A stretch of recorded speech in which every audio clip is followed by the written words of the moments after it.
58 GO కింద apply చేసుకున్నాం sir గత ప్రభుత్వంలో. పేదవాళ్ళం సార్, ఇల్లు కట్టుకున్నంత కూలిపోయింది సార్. కాళ్ళు మొక్కుతుంటే కూడా ఎడవలేదు సార్. కరెంటు బిల్లు వచ్చింది, నల్ల తీసుకున్నాం, కలెక్షన్ తీసుకున్నాము, పిల్లలం అందరం ఉన్నాం సార్. దీంట్లో చాలా రోజుల నుంచి ఉన్నాం. ఓసారి గుడి చేసుకుంటే కూలిపోయిండ్రు, పోనీలేని మళ్ళీ ఇప్పుడు చిన్నదో ఉన్నదో ఇల్లు కట్టుకుంటే మళ్ళీ వచ్చి కూలిపోయింది సార్. అంటే మీకు గవర్నమెంట్ నుంచి పట్టా గానీ సార్ పట్టా ఉంది సార్, కరెంటు బిల్లు ఉంది, కరెంటు బిల్లు పట్టా అన్ని ఉన్నాయి సార్. మాకు అన్ని ఉన్నాగా కూడా కాళ్ళు మొక్కుతుంటే కూలిపోయింది సార్. ఇక్కడ పోదాం సార్, మేము కన్నా సార్ ఈ ప్రభుత్వం రేవంత్ సార్ వచ్చి మాకు అన్ని ఇండ్లు అన్ని పట్టాలు మొత్తం అవి ఇవి అన్ని కట్టుకున్నాం సార్. పేదవాళ్ళం మరి ఎక్కడ పోదాం సార్, అన్ని కురిపిస్తా ఉన్నాడు. ఇవన్నీ కూలిపోయింది సార్. ఎన్ని ఇల్లు కూలగొట్టారు ఇక్కడ? మొత్తం 70-80 ఇండ్లు కూలగొట్టిండ్రు. 70-80 ఇండ్లు కూలగొట్టింది సార్. నేను వాటర్ బోర్డు లో పనిచేస్తాను సార్. నేను వాటర్ ఇస్తా సార్. నేను ప్రైవేట్ జాబ్ చేసుకుంటా సార్. మున్సిపాలిటీలోనా? ఎస్ఎస్బీలో చేసుకుంటా సార్. అదే మన హైదరాబాద్ రూలింగ్ వాటర్ ఇస్తా, నా భార్యని ఇక్కడ పెడతా. నేను అప్పుడప్పుడు పోయేస్తా సార్. నేను మా భార్యని ప్రాణం బాగాలేకపోతే హైదరాబాద్ పోయినాము. రాత్రి 2 గంటలకు వచ్చి కూలిపోయింది సార్. నా బైక్ కూలిపోయింది, నావన్నీ, నా మంచాలు, నా సామాన్, నా సిలిండరు అన్ని నాశనమైంది సార్. మాకేం లేదు సార్, మాకు చెక్ చేసుకోమని సార్. మాకేం ఆధారం లేదు.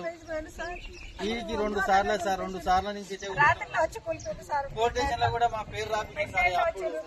అప్పుడు కూడా 2వ సారి ఎంక్వైరీ, 3 సార్లు ఎంక్వైరీ చేసింది సార్.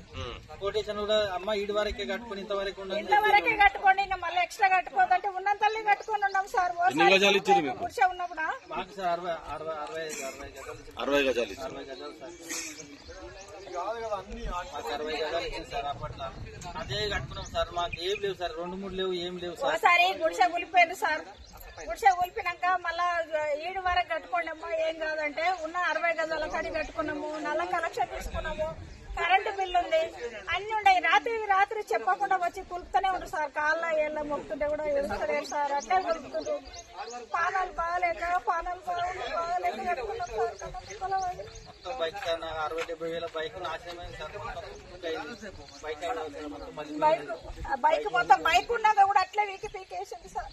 లోపల నా వంట సామాన్లు ఉన్నాయి సార్, అన్ని ఉన్నాయి, మొత్తం ఇచ్చేసింది సార్. గవర్నమెంట్ తెలుసుకొని మాకు ఏదైనా ఆధారం సార్. మేము పక్షులు సార్. నోటీసులు ఇట్లా ఇచ్చిరా? ఏం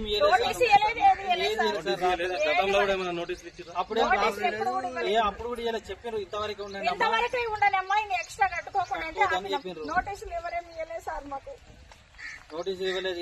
మాకు ఎన్నో సార్లు మేము కలెక్టర్ ఆఫీస్ కాడికి పోయినాం, ఎంతో సార్లు పోలీసులకు పోయించినాము. పోలీసులతో కూడా మా పేరు రాసుకుపోయినారు. 58 కింద అప్లై చేసుకోమంటే అప్పుడు అప్లై చేసినాము. ఎన్నో చేసినాము సార్.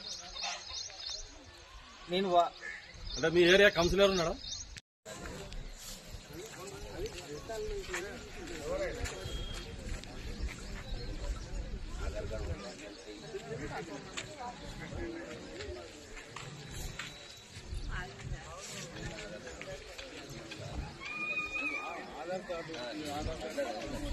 చూసుకోవాలి. ఆధార్ కార్డు కొట్టాలి.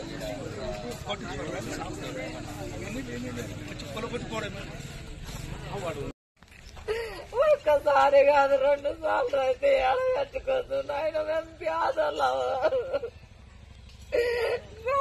రాడు ఇంట్లో హాస్పిటల్ కట్టిపోయినా అక్కడి నాకు 2 రాళ్ళు ఉన్నాయి నాయన. నా కాలు మొన్ననేమైనా